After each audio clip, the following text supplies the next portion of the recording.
ಸ್ಪರ್ಧೆ ಅಂದ್ರೆ ಏನು ಅಂತ ಕೇಳ್ತಾನೆ. ಜನರಾಗಿ ಹೇಳಿ ನಾವು ಸ್ಪರ್ಧೆ ಅಂದ್ರೆ ನಿಮ್ಮ ಪ್ರಕಾರ ಕಾಂಪಿಟೇಷನ್ ಇಂಗ್ಲಿಷ್ ಹೇಳ್ತಾರೆ. ಸ್ಪರ್ಧೆಗೆ ಇಂಗ್ಲಿಷ್ ಹೇಳ್ತಾರೆ ಕಾಂಪಿಟೇಷನ್. ನೀವೆಲ್ಲ ಸ್ಪರ್ಧೆ ಅಂದ್ರೆ ನಿಮ್ಮ ಭಾಷೆ ಆಟ. ಯಾವುದೇ ಆಟದಲ್ಲಿ ಭಾಗವಹಿಸಿ ಗೆಲ್ಲೋದು ಸ್ಪರ್ಧೆ. ಸ್ಪರ್ಧೆ ಎಲ್ಲೆಲ್ಲಿ ನಡೀತದೆ? ಯಾವ್ಯಾವ ಕ್ಷೇತ್ರದಲ್ಲಿ ಸ್ಪರ್ಧೆ ಯಾವ್ಯಾವ ಫೀಲ್ಡಲ್ಲಿ ನಡೀಬಹುದು? ಸ್ಪರ್ಧೆ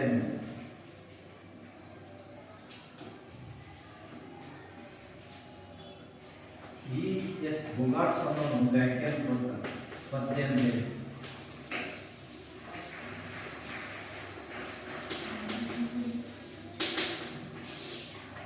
ಸ್ಪರ್ಧೆ ಅಂದ್ರೆ ಏನು ನೋಡಿ, ಬೇಡಿಕೆಯನ್ನು ಈಡೇರಿಸಲು ಅಗತ್ಯ ಪ್ರಮಾಣದಲ್ಲಿ ಪೂರೈಕೆ ಇಲ್ಲದಿದ್ದಾಗ ಅದನ್ನು ಪಡೆಯಲು ನಡೆಸುವ ಹೋರಾಟವೇ ಸ್ಪರ್ಧೆ. ಈಗ ನಮಗೆ ಸ್ಪರ್ಧೆ ಯಾವಾಗ ಸಂಭವಿಸುತ್ತೆ? ನಮಗೆ ಕೆಲಸ ಬೇಕು, ಇಲ್ಲಿರೋ ಎಲ್ರಿಗೂ ಕೆಲಸ ಬೇಕು ಗೊತ್ತಿರೋದು. ಅದೇ ಎಲ್ರಿಗೂ ಕೆಲಸ ಅಷ್ಟಕ್ಕೂ ಕೆಲಸ ಇದು ಸಿಗಲ್ಲ. ಅವಾಗ ಏನಾಗುತ್ತೆ? ಯಾರಿಗೆ ಕೊಡಬೇಕು ಅಂತ ಹೇಳಿದ್ರೆ, ಈಗ 100 ಪೋಸ್ಟ್ ಖಾಲಿ ಇದಾವೆ ಟೀಚರ್ ಕೊಡೋದು, 100 ಪೋಸ್ಟ್ ಇರೋದು ಖಾಲಿ. 1000 ಜನ ಇದ್ದಾರೆ, ಯಾರೋ ಆಕಾಂಕ್ಷಿಗಳು, ನನಗೆ ಬೇಕು ಉದ್ಯೋಗ ನನಗೆ ಬೇಕು. ಇರೋದು ಪೋಸ್ಟ್ ಎಷ್ಟು? 100 ಜನ ಎಷ್ಟಿದ್ದಾರೆ? ಅವಾಗ ಏನು ಕೊಡ್ಬೇಕು? ಈಗ ಎಕ್ಸಾಮ್ ಮಾಡಬೇಕು. ಯಾರಿಗೆ 1000ರಲ್ಲಿ ಹೆಚ್ಚಿಗೆ ಮಾರ್ಕ್ಸ್ ತಗೊಂಡ್ಬರ್ತಾರೆ, 100ರಿಂದ 100ಗೆ ಕೊಡಿ. ಅಂದರೆ ನಾವು ಬಯಸುವ ವಸ್ತು ಅಥವಾ ನಾವು ಬಯಸುವ ಬೇಡಿಕೆಗಳು ಹೆಚ್ಚಿಗೆ ಇತ್ತು, ಅದನ್ನು ಪಡೆಯುವ ಕಡಿಮೆ ಇತ್ತು, ಅದನ್ನು ಪಡೆಯುವ ಜನಸಂಖ್ಯೆ ಹೆಚ್ಚಿಗೆ ಇದ್ದಾಗ ಏನಾಗುತ್ತೆ? ಸ್ಪರ್ಧೆ ಇರುತ್ತೆ. ಈಗ 2 ತಂಡ ಇದೆ, ವಾಲಿಬಾಲ್ ಆಡೋಕೆ ಎಷ್ಟು ಮಾಡಿ ನೀವು ಯಾರು ಆಡ್ತಾರೆ? 5 ಜನ. ಒಂದೇ ತಂಡ ಆಯಿತು, ಅವಾಗ ಅವ್ರು ಯಾರು ಕ್ರಿಕೆಟ್ ಸ್ಪರ್ಧೆ ಮಾಡ್ತಾರೆ? ಪ್ರೈಜ್ ಆಯಿತು ಅವ್ರಿಗೆ. ಇರೋರು ಒಬ್ಬರು ಒಂದೇ, ಯಾರು ಕಾಂಪಿಟೇಷನ್ ಏನಾದಾಗ ಸ್ಪರ್ಧೆ ಆಗಲ್ಲ. ಫಸ್ಟ್ ಪ್ರೈಸ್ ಅವರಿಗೆ. 5 ತಂಡಗಳಿದ್ದಾವೆ, ಫಸ್ಟ್ ಪ್ರೈಸ್ ಇರೋದು ಒಂದೇ. ಆವಾಗ ಏನಾಗುತ್ತೆ? ಸ್ಪರ್ಧೆ. ಭಾಳ ಸಿಂಪಲ್. ಯಾವಾಗ ನಾವು ಬಯಸುವ ಬೇಡಿಕೆಯ ವಸ್ತುಗಳು ಕಡಿಮೆ ಇದ್ದು ಅದನ್ನು ಪಡೆಯುವ ಜನ ಹೆಚ್ಚಿಗೆ ಇದ್ದಾಗ ಆಟೋಮೆಟಿಕ್ ಆಗಿ ನಡೆಯುವಂಥ ಹೋರಾಟವನ್ನು ಸ್ಪರ್ಧೆ ಅಂತ ಹೇಳ್ತೀವಿ. ಸೊ ನಾವು ಈಗ 10 ಚಿನ್ನದ ಪದಕ ಇದ್ದಾವೆ, ಫಸ್ಟ್ ಚಿನ್ನದ ಪದಕ 10 ಇದ್ದಾವೆ, 10 ಜನ ಇದ್ದಾರೆ. ಗೋಲ್ಡ್ ಆಫ್ ಎಲ್ಲಿಂದ ಅವ್ರು ಬಿಟ್ಟು ಹೊಸ ಬಿಡ್ತೀವಿ. 10 ಜನ ಇದ್ದಾರೆ, 10 ಗೋಲ್ಡ್ ಮೆಡಲ್ ಇದ್ದಾವೆ. ಅವಾಗ ಲಾಸ್ಟಿಗೆ ಬಂದಿದ್ದು ಗೋಲ್ಡ್ ಮೆಡಲ್ ಸಿಗುತ್ತೆ, ಫಸ್ಟ್ ಬಂದಾಗ ಗೋಲ್ಡ್ ಮೆಡಲ್ ಸಿಗುತ್ತೆ. ಹಾಗೆ ಅವ್ರು ಟೆನ್ಷನ್ ಮಾಡ್ಕೊಳ್ಳೋಣ. ಬಡ ಎಲ್ಲರಿಗೂ ಕೊಡ್ತಾರೆ. ಯಾಕೆ ಅದರಲ್ಲಿ ಹಣ ಮಾಡಿ ಓಡೋದೇ ಅರ್ಜೆಂಟ್ ಏನಿದೆ? ಒಂದೇ ಗೋಲ್ಡ್ ಮೆಡಲ್ ಇದೆ, 10 ಜನ ಇದ್ದಾರೆ, ಆವಾಗ ಅವ್ರು ಓಡ್ಬೇಕಾಗುತ್ತೆ. ಯಾಕಂದ್ರೆ 10ರಲ್ಲಿ ಯಾರು ಕಷ್ಟಪಡ್ತಾರ? ಇಂಥ ಒಂದು ಹೋರಾಟವನ್ನು ಸ್ಪರ್ಧೆ ಅಂತ ಕರಿತೀವಿ. ಸ್ಪರ್ಧೆ ಲಕ್ಷಣಗಳು ಅಂತ ಯಾವಾಗ ಅಂದ್ರೆ ಕೊರತೆ ಅಂತ ಹೇಳಿ, ಸ್ಪರ್ಧೆ ಮತ್ತು ಕೊರತೆ ಎಲ್ಲಿರುತ್ತೋ ಅದು ಸ್ಪರ್ಧೆ ಆಗುತ್ತೆ. ಕೊರತೆ ಅಂದ್ರೆ ಏನು? ಇಲ್ಲದೆ ಇರೋದು. ನೀವು ಬಯಸುವಂತ ವಸ್ತುಗಳು ಕಡಿಮೆ ಇದ್ದಾಗ ಅಲ್ಲಿ ಸ್ಪರ್ಧೆ ಆಗುತ್ತೆ. ಯಾವುದೇ ಬಿಟ್ಟು ಎಲ್ಲ ಕಡೆ ಸ್ಪರ್ಧೆ ಇದೆ. ಅಧಿಕಾರ, ಆಸ್ತಿ, ಹಣ, ಪ್ರೀತಿ ಏನು ಪಡ್ಕೋಬೇಕಾದ್ರೂ ಕೂಡ ಸುಲಭವಾಗಿ ಸಿಗುತ್ತೆ. ಎಲ್ಲ ಕಡೆ ಸ್ಪರ್ಧೆ. MLA ಒಂದು ತಾಲೂಕಿಗೆ ಒಬ್ಬನೇ 10 ಜನ MLA ಇರ್ತಾರ, ಅಲ್ಲೂ ಸ್ಪರ್ಧೆ ಇದೆ. ಒಂದು ವರ್ತಕರು, ವ್ಯಾಪಾರಸ್ಥರು ನೋಡಿ, ಒಂದು ಅಂಗಡಿ ಅಕ್ಕಪಕ್ಕ 2 ಅಂಗಡಿಗಳಿದ್ರೆ, ಒಂದು 2 ಬೇಕರಿದ್ರೆ ಅವನಿಗೆ ಒಂದು ಕಾಂಪಿಟೇಷನ್. ಎಲ್ಲ ಕಡೆ ಸ್ಪರ್ಧೆ. ಎಲ್ಲಿ ಕೊರತೆ ಕಂಡು ಬರ್ತದೆ ಅಲ್ಲಿ ಸ್ಪರ್ಧೆ ಇರುತ್ತೆ ಅಂತ ಹೇಳಬೇಕು. ನೆಕ್ಸ್ಟು ಸರ್ವವ್ಯಾಪಕ. ಅಂದರೆ ಸ್ಪರ್ಧೆ ಅನ್ನೋದು ಯಾವ ಕ್ಷೇತ್ರದಲ್ಲಿ ಇಲ್ಲ ಅಂತ. ಸರ್ವವ್ಯಾಪಕ. ನಿಮ್ಮ ಮನೆಯಲ್ಲಿ ನಿಮ್ಮ ತಾಯಿಗೆ ಎಷ್ಟು ಮಕ್ಕಳು? ಇಬ್ಬರು. ನಿಮ್ಮ ತಾಯಿ ಪ್ರೀತಿಯನ್ನು ಪಡ್ಕೊಳ್ಳೋದಕ್ಕೆ ನಿಮ್ಮಿಬ್ಬರು ಮಕ್ಕಳಲ್ಲೇ ಸ್ಪರ್ಧೆ ನಡೀತಾ ಇದೆ. ಅಮ್ಮ ನನಗೆ ಇಷ್ಟಪಡಲಿ ನನಗೆ ಮಾತಾಡ್ತೀವಿ, ನನ್ನ ಮಾತು ಕೇಳಿ ಒಳಗೆ ಗೊತ್ತಿಲ್ಲದಂಗೆ ಸ್ಪರ್ಧೆ ನಡೀತದೆ. ಸೊ ತಂದೆ ತಾಯಿ ಪ್ರೀತಿಗಾಗಿ ಮಕ್ಕಳದೇ ಸ್ಪರ್ಧೆ. ಹಾಗೆ ಇಡೀ ಸಮಾಜದಲ್ಲಿ ರಾಜಕೀಯ, ಆರ್ಥಿಕ, ಶೈಕ್ಷಣಿಕ ಎಲ್ಲ ಕ್ಷೇತ್ರಗಳಲ್ಲಿ ಸ್ಪರ್ಧೆ ಇದೆ. ಸ್ಪರ್ಧೆ ಇಲ್ಲದಿರೋ ಬದುಕೇ ಇಲ್ಲ. ಯಾವ ಫೀಲ್ಡಿಗೆ ಹೋದ್ರು ಕೂಡ ನಾವು ಅದೇ ಏನ್ ಮಾಡ್ತೀವಿ, ಸ್ಪರ್ಧೆಯನ್ನ ಎದುರಿಸಬೇಕಾಗುತ್ತೆ. ಫ್ರೀಯಾಗಿ ಏನು ಸಿಗಲ್ಲ, ಯಾವುದು ಸಿಗ್ತಾ ಇಲ್ಲ. ಫ್ರೀಯಾಗಿದ್ರೆ ಸ್ಪರ್ಧಾತ್ಮಕ ಮನೋಭಾವ ಇವತ್ತು ಪ್ರಪಂಚದಲ್ಲಿ ನಾವು ಬದುಕಬೇಕಂದ್ರೆ ಯಾವ್ದಾದ್ರು ಒಂದು ಸ್ಪರ್ಧೆಯಲ್ಲಿ ಎದುರಿಸಲೇಬೇಕಾಗುತ್ತೆ. ಸ್ಪರ್ಧೆನೇ ಮಾಡಿದ್ರೆ ಇವತ್ತು ಶಿಕ್ಷಣ ಆಗಿರ್ಬೋದು, ರಾಜಕೀಯ ಆಗಿರ್ಬೋದು, ವಕೀಲರಾಗಿರ್ಬೋದು, ಡಾಕ್ಟರ್ಗಳಲ್ಲಿ ಸ್ಪರ್ಧೆ ಇರ್ತಾರೆ. ನಾನು ಚೆನ್ನಾಗಿ ನನ್ನ ಕಡೆ ಜನ ಬರಲಿ ಅಂತ ಅವನು, ಲಾಯರ್ ಒಬ್ಬ ನನ್ನ ಕಡೆ ಇಷ್ಟೇ ಚೆನ್ನಾಗಿ ಕೇಸ್ ಕೇಳ್ತೀನಿ ನನ್ನ ಕಡೆ ಬರಲಿ ಅಂತ ಅವನು. ಹೀಗೆ ಎಲ್ಲ ಕಡೆ ಟೈಲರ್ಗಳಲ್ಲೂ ಸ್ಪರ್ಧೆ. ಟೈಲರ್ ಯಾರು ಚೆನ್ನಾಗಿ ಮಾಡ್ತೀರಿ ನೀವೆಲ್ಲ ಸುಮ್ಮನೆ ಯಾರು ಟೈಲರ್ ಅಂತ ತಕ್ಷಣ ಕೊಡ್ತೀರಾ? ಅದರಲ್ಲಿ ಯಾರು ವಿಚಾರ ಮಾಡ್ತೀರಿ, ಯಾರು ಚೆನ್ನಾಗಿ ಬರೀತಾರೆ ಅಂತ ಕೇಳ್ಕೊಂಡು ಹೋಗ್ತೀವಿ. ಯಾವ ಡಾಕ್ಟರ್ ಚೆನ್ನಾಗಿ ಮಾಡ್ತಾರೆ ಅದು ಉಟ್ಕೊಂಡಿರ್ತೀವಿ. ಸೊ ಹೀಗೆ ಸರ್ವವ್ಯಾಪಕವಾಗಿ ಕಂಡುಬಂದ ಇಡೀ ಮಾನವ ಸಮಾಜದಲ್ಲಿ ಸ್ಪರ್ಧೆ ಸರ್ವವ್ಯಾಪಕ.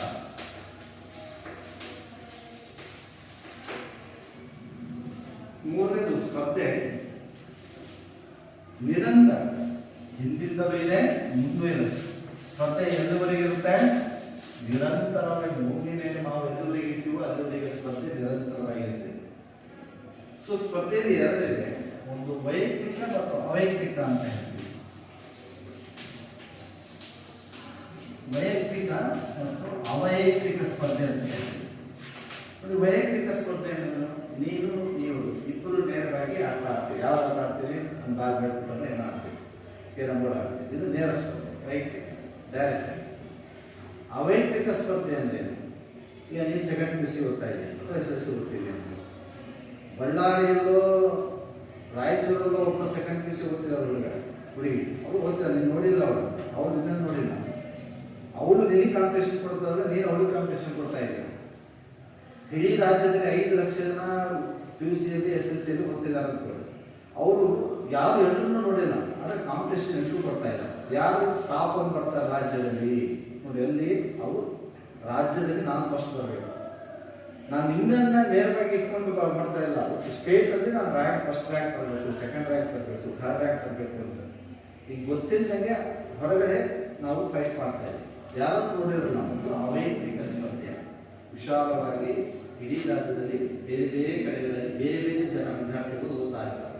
ಅವರ ನೇರ ಗುರಿ ಅವಳ ಪಕ್ಕ ಇರೋಲ್ಲ, ಇಡೀ ರಾಜ್ಯದ ವಿದ್ಯಾರ್ಥಿಗಳಿಗೆ ಅವರು ಇಂಡೈರೆಕ್ಟ್ ಆಗಿ ಸ್ಪರ್ಧೆಯನ್ನು ಮಾಡ್ತಾರೆ. ಅದನ್ನ ಅವೈಯಕ್ತಿಕ ಸ್ಪರ್ಧೆ ಅಂತ ಕರಿತೀವಿ.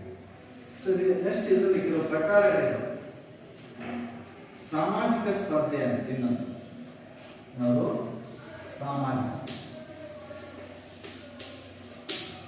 ಎರಡನೇದು ಆರ್ಥಿಕ, ಮೂರನೇದು ರಾಜಕೀಯ, ನಾಲ್ಕನೇದು ಜನಾಂಗೀಯ ಸ್ಪರ್ಧೆ. ಇಷ್ಟು ಪ್ರಕಾರಗಳು. ಸಮಾಜದಲ್ಲಿ ಒಳ್ಳೆ ಹೆಸರು ಪಡಿಬೇಕು, ಒಳ್ಳೆ ಇದರಲ್ಲಿ ಬಾರಿ ಒಳ್ಳೆಯವರು, ಭಾಳ ಒಳ್ಳೆ ಕಡೆ, ಭಾಳ ಒಳ್ಳೆ ಗುಡಿ, ಭಾಳ ಒಳ್ಳೆ ಸಂಸ್ಕಾರ, ಕೆಟ್ಟ ಬೈಯಲ್ಲ, ಯಾರಿಗೂ ಜಗಳ ಮಾಡಲ್ಲ, ಎಷ್ಟು ಒಳ್ಳೆಯವರು ಅಂತ ಎಲ್ಲರೂ ಹೊಗಳ್ತಾರೆ. ಆ ಹೊಗಳ್ಬೇಕಂದ್ರೆ ಸುಮ್ಮನೆ ತಾನು ಹಂಗೆ ನಡ್ಕೋಬೇಕು. ಅದು ಸಾಮಾಜಿಕವಾಗಿ ನಾವು ಸಾಮಾನುಗಳನ್ನು ಪಡ್ಕೊಳ್ಳೋದಕ್ಕೆ ನಾವು ನಡಿಬೇಕು. ಆತ್ಮ ಸ್ಪರ್ಧೆ ಸಮಾಜದಲ್ಲಿ. ಎರಡನೇದು ಆರ್ಥಿಕ.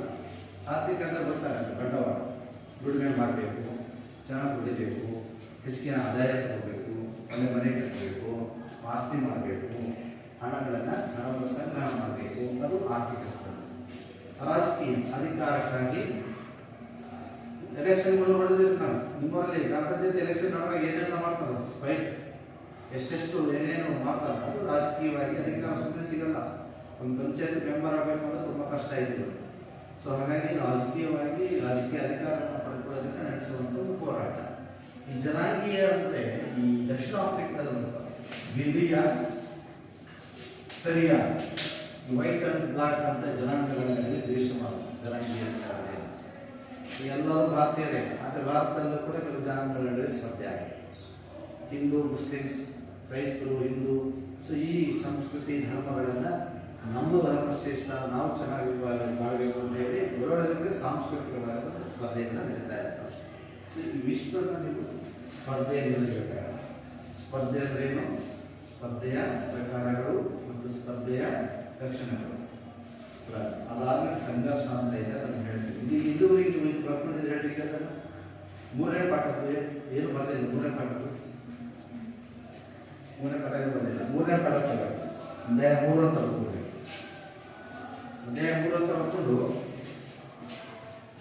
ಸಾಮಾಜಿಕ ಅಂತರ್ಕ್ರಿಯೆಯ ಅರ್ಥ ಅಂತ ಬರೀ.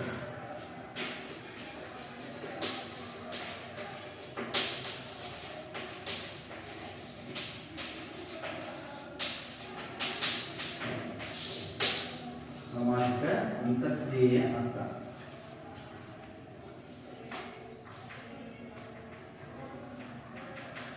ಅದಕ್ಕೆ ಸಮಾಜದ ನಿರ್ಮಾಣಕ್ಕೆ, ಸಾಮಾಜಿಕ ಅಂತರ್ಕ್ರಿಯೆ ಅಂತ ಬಂದು ಅರ್ಥ ಅಂತ ಬಂದು ಕೆಳಗಡೆ ಸಮಾಜದ ನಿರ್ಮಾಣಕ್ಕೆ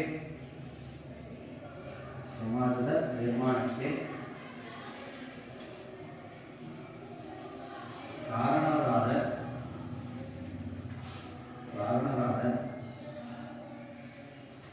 ವ್ಯಕ್ತಿಗಳು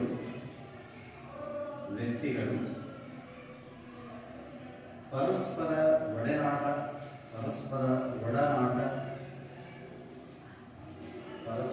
ಒಡನಾಟ ನಡೆಸುವುದನ್ನು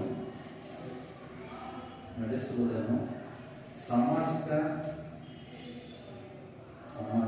ಅಂತರ್ಕ್ರಿಯೆ ಎನ್ನುವರು.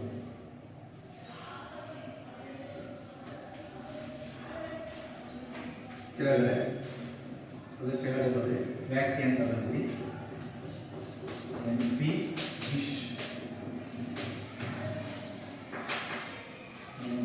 ವಿಶ್ ಪ್ರಕಾರ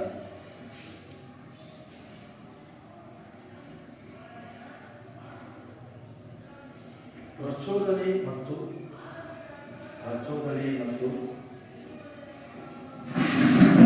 ಪ್ರತಿಕ್ರಿಯೆಗಳ ಮೂಲಕ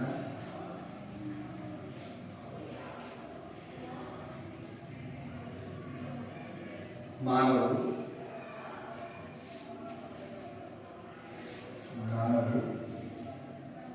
ಒಬ್ಬರು ಇನ್ನೊಬ್ಬರ ಮೇಲೆ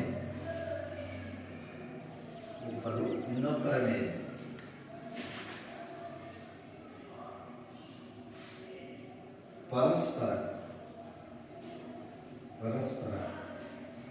ಪ್ರಭಾವ ಬೀರುವುದನ್ನು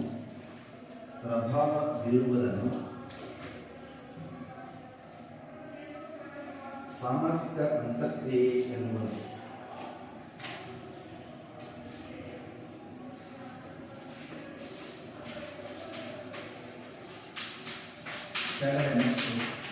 ಸಾಮಾಜಿಕ ಅಂತರ್ಕ್ರಿಯೆಯ ಮೂಲಾಂಶಗಳು. ಸಾಮಾಜಿಕ ಅಂತರ್ಕ್ರಿಯೆಯ ಮೂಲಾಂಶಗಳು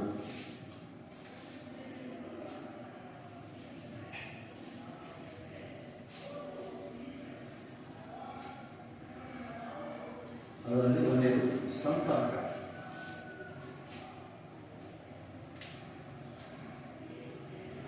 ಅಂತ ಸಂಪರ್ಕವೆಂದರೆ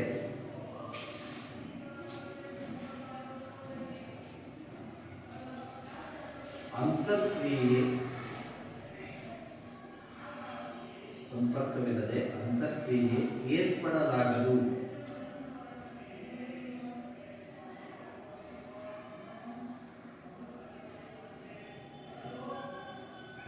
ಸಂಪರ್ಕ ಅಂತರ್ಕ್ರಿಯೆಯ ಪ್ರಾರಂಭಿಕ ಹಂತ. ಕ್ರಿಯೆ ಆಗಬೇಕಾದ್ರೆ ಮೊದಲು ಇಬ್ಬರು ವ್ಯಕ್ತಿಗಳು ಪರಸ್ಪರ ಹತ್ತಿರಕ್ಕೆ ಬರಬೇಕು. ಅದು ಸಂಪರ್ಕ ಅಂತರ್ಕ್ರಿಯೆಯ ಪ್ರಾರಂಭಿಕ ಹಂತ.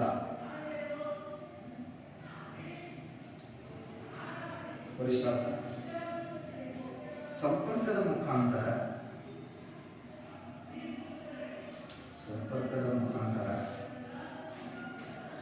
ವ್ಯಕ್ತಿಗಳು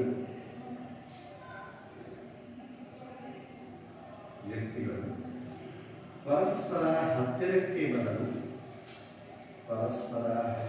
ಬರಲು ಸಾಧ್ಯವಾಗುವುದು. ಇದರಲ್ಲಿ ಎರಡು ಪ್ರಕಾರಗಳಿವೆ.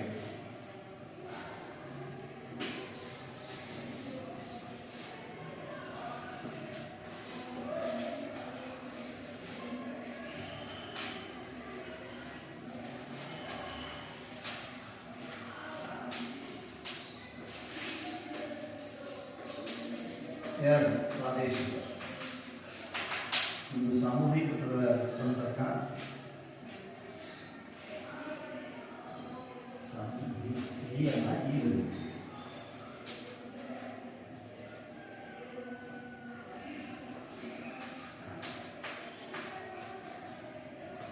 ಸಾಮೂಹಿಕ ಸಂಪರ್ಕ, ಪ್ರಾದೇಶಿಕ ಸಂಪರ್ಕ. ಒಂದೇದು ಕೆಳಗಡೆ ಬರ್ಕೊಂಡು ಸಾಮೂಹಿಕ ಸಂಪರ್ಕ ಅಂತ ಬರ್ಕೊಂಡು ಹೈಪನ್. ಹಿರಿಯರ ತಲೆಮಾರುಗಳಿಂದ, ಹಿರಿಯ ಅಂದ್ರೆ ಹಿಂದಿನ ಕಾಲದ ಹಿರಿಯರ ತಲೆಮಾರುಗಳಿಂದ ಸಾಮೂಹಿಕ ಸಂಪರ್ಕ ಅಂದ್ರೆ ಏನು ಅಂತ ಕೇಳಿದ್ರೆ, ಹಿರಿಯರ ತಲೆಮಾರುಗಳಿಂದ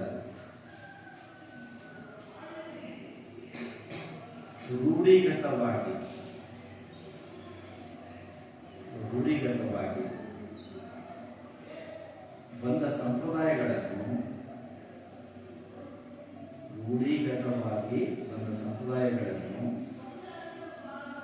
ಸಾಮೂಹಿಕ ಸಂಪರ್ಕ ಎನ್ನುವರು.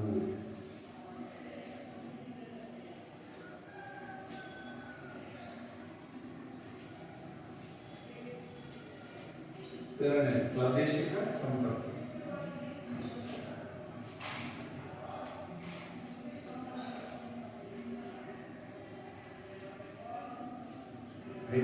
ನಿರ್ದಿಷ್ಟ ಪ್ರದೇಶದಲ್ಲಿರುವ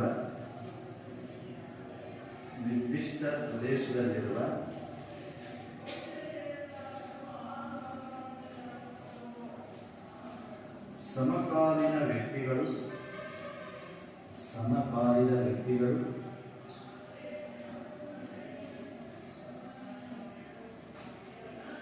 ಸಮೂಹದೊಳಗಿನ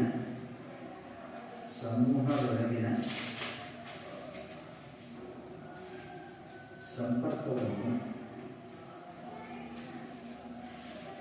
ಪ್ರಾದೇಶಿಕ ಸಂಪರ್ಕ ಎನ್ನುವರು. ಎರಡನೇದು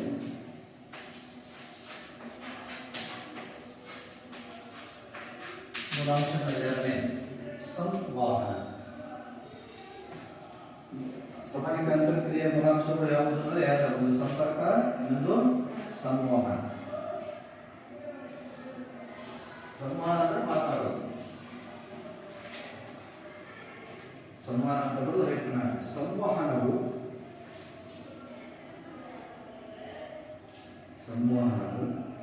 ಸಾಮಾಜಿಕ ಅಂತರ್ಕ್ರಿಯೆಯ ಮಾಧ್ಯಮವಾಗಿದೆ.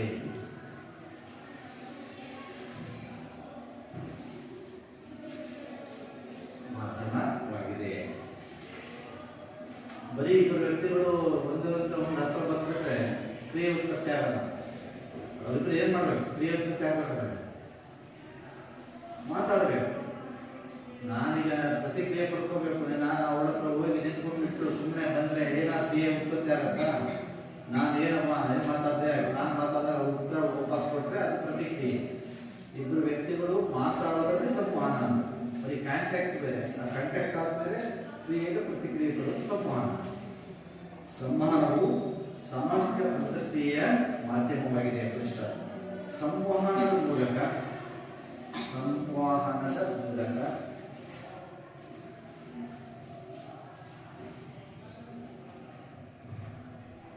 ಒಬ್ಬ ವ್ಯಕ್ತಿಯು ಮತ್ತೊಬ್ಬ ವ್ಯಕ್ತಿಯ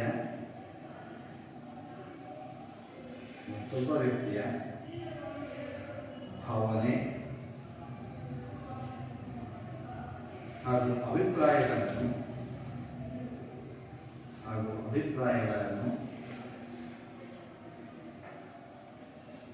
ಅರ್ಥ ಮಾಡಿಕೊಳ್ಳಲು ಸಾಧ್ಯವಾಗುತ್ತದೆ.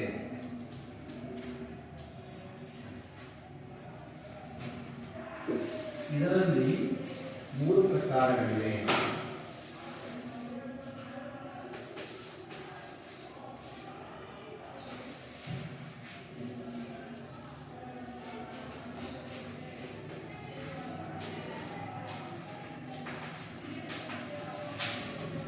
ಸಂವಹನ,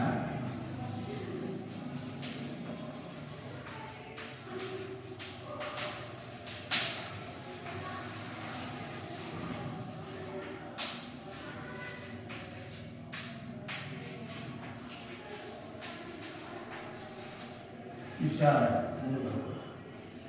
ಸಮೂಹ.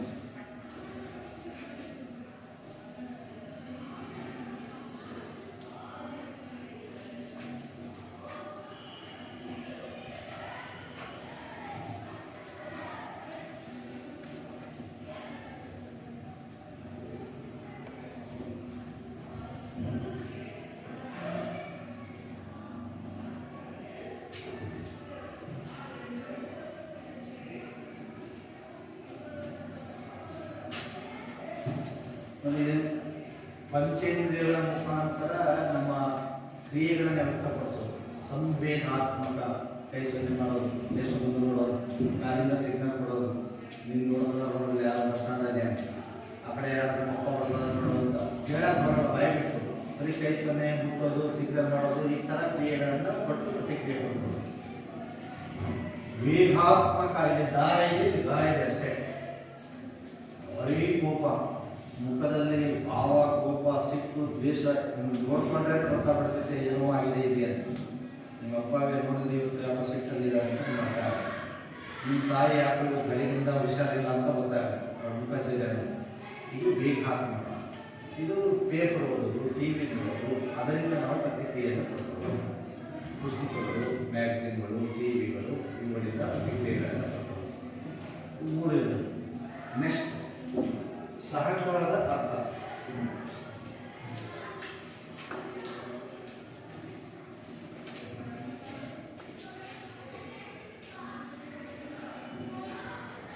ಸಹಕಾರ ಎಂಬ ಪದವು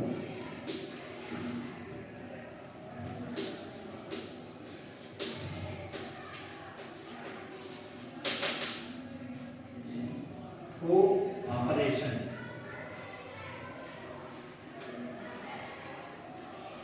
ಸಹಕಾರ ಎಂಬ ಪದವು ಕೋಆಪರೇಷನ್ ಎಂಬ ಇಂಗ್ಲಿಷ್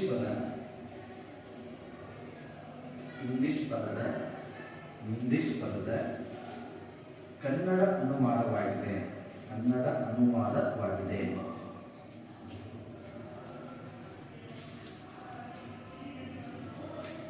ಇಂಗ್ಲಿಷ್ ಏನು ಹೇಳ್ತಾರೆ ಸಹಕಾರಕ್ಕೆ? ಇಂಗ್ಲಿಷ್ ಏನು ಹೇಳ್ತಾರೆ? ಕೋಆಪರೇಷನ್. ಇಂಗ್ಲಿಷ್ ಕನ್ನಡದಲ್ಲಿ ಸಹಕಾರ. ಈ ಪದವು ಲ್ಯಾಟಿನ್ ಭಾಷೆಯ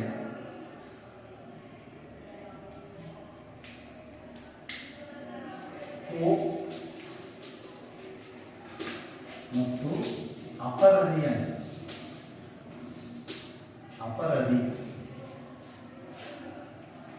ಎಂಬ ಪದದಿಂದ ಬಂದಿದೆ.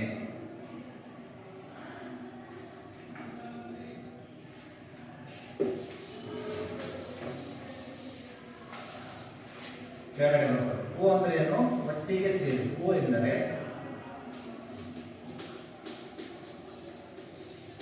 ಸೇರಿ, ಅಪರದಿ ಎಂದರೆ ಕೆಲಸ ಮಾಡಿ.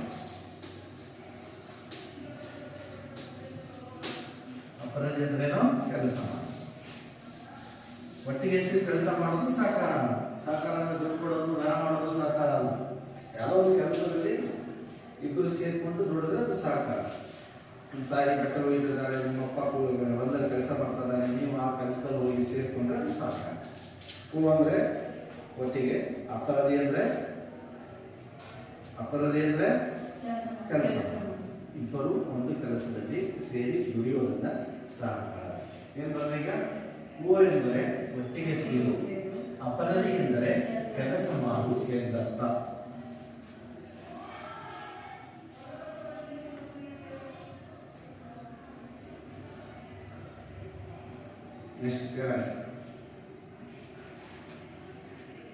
ಸಹಕಾರವೆಂದರೆ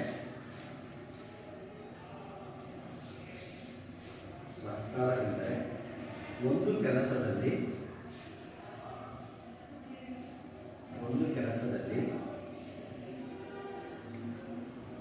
ಇಬ್ಬರು ಅಥವಾ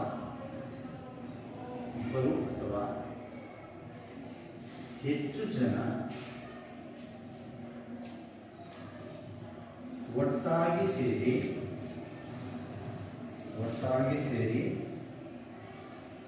ದುಡಿಯುವುದಾಗಿದೆ. ಒಟ್ಟಾಗಿ ಸೇರಿ ದುಡಿಯುವುದಾಗಿದೆ.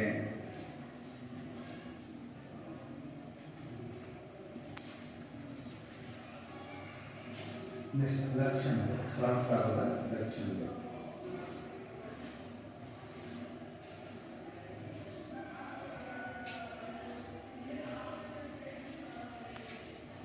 ಒಂದನೇದು ಸಹಕಾರವು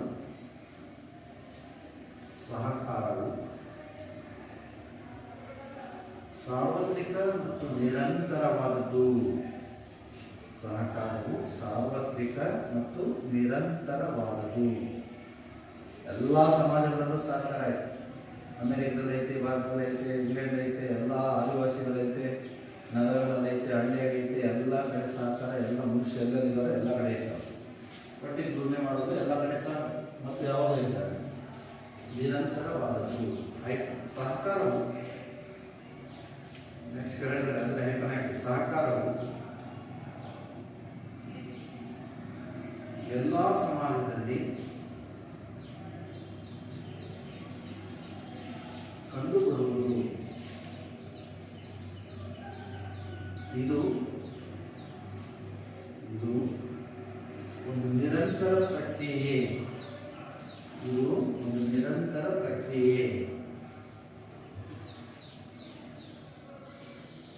ಇದಕ್ಕೆ ಕೊನೆ ಎಂಬುವುದಿಲ್ಲ.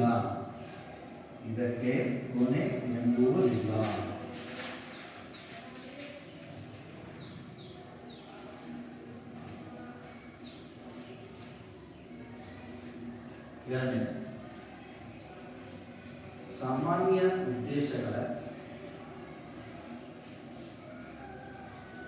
ಗ್ರಹಿಕೆ.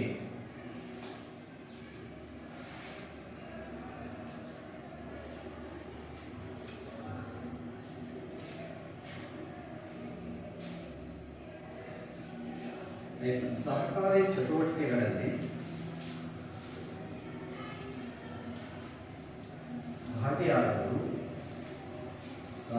ಚಟುವಟಿಕೆಗಳಲ್ಲಿ ಭಾಗಿಯಾದವರು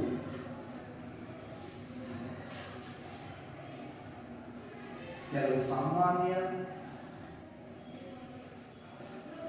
ಉದ್ದೇಶಗಳನ್ನು ಹೊಂದಿರುತ್ತಾರೆ.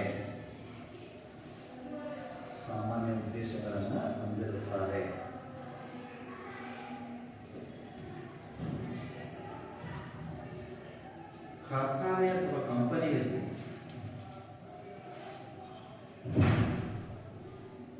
ಕೆಲಸ ಮಾಡುವುದು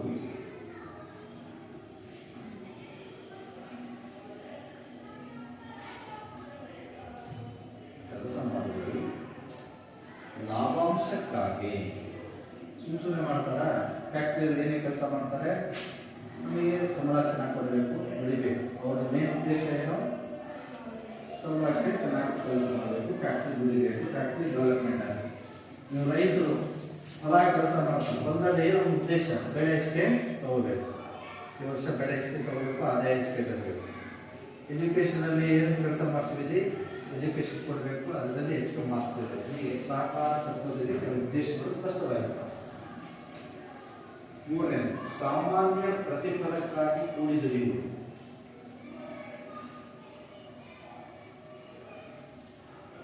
ಸಾಮಾನ್ಯ ಪ್ರತಿಫಲಕ್ಕಾಗಿ ಕೂಡಿ ದುಡಿಯುವುದು.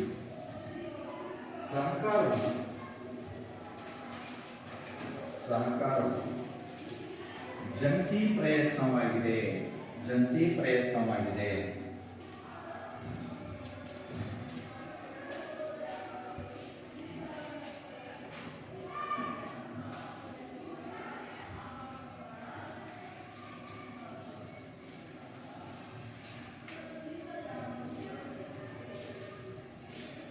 ಒಂದುಗೂಡಿ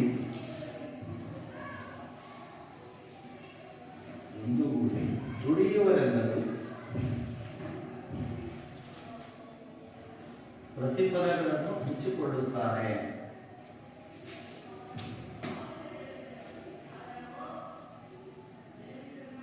ಈಗ ನಿಮ್ಮ ಮನೆಗೆ ನಿಮ್ಮಪ್ಪ ಕೆಲಸ ಮಾಡಿ ದುಡಿತಾನಂದ್ರೆ ಅವ್ನು ಒಬ್ಬನೇ ತಿಂತಾನ? ಇಡೀ ಕುಟುಂಬದವರೆಲ್ಲರಿಗೂ ಹಂಚ್ಕೊಳ್ತೀವಿ. ಯಾವ ಒಟ್ಟಿಗೆ ಇಬ್ಬರು ಜನ ದುಡಿತಾರೆ ಅಂದರೆ ಅದರಿಂದ ಬರೋ ಆದಾಯ ಇಬ್ಬರು ಹಂಚ್ಕೊಳ್ತಾರೆ. ಯಾರೋ ಒಬ್ಬರೇ ತಿಂದ್ಬಿಟ್ರೆ ಆಗಲ್ಲ. ನಾಲ್ಕನೇ ಸಹಕಾರವು ಯಾವಾಗಲೂ ಸ್ವಾರ್ಥರಹಿತವಾಗಿರುತ್ತದೆ ಎನ್ನುವಂತಿಲ್ಲ.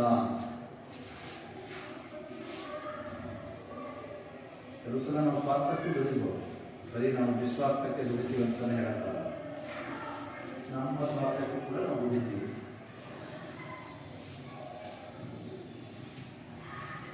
ಸಹಕಾರ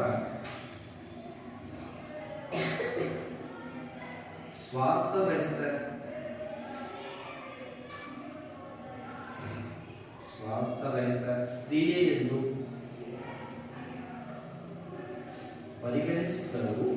ಪರಿಗಣಿಸಿದ್ದರೂ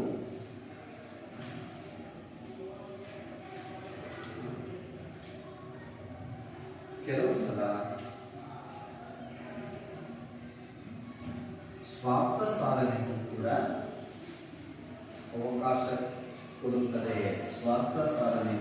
ಅವಕಾಶ ಕೊಡುತ್ತದೆ. ಎಲ್ಲ ಬರೀ ನಾವು ತಂದೆ ತಾಯಿ ಇವರಿಗೆ ಸ್ವಾರ್ಥ, ನನ್ನ ತಂದೆ ದುಡಿದಾಗ ಅವನು ಸ್ವಾರ್ಥ ಇರ್ತದೆ.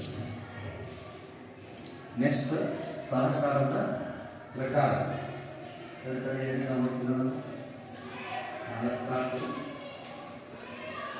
ಸಹಕಾರದ ಪ್ರಕಾರಗಳು ನೆಕ್ಸ್ಟ್ ಬರ್ತಿದ್ದಾಳೆ ನನಗೆ.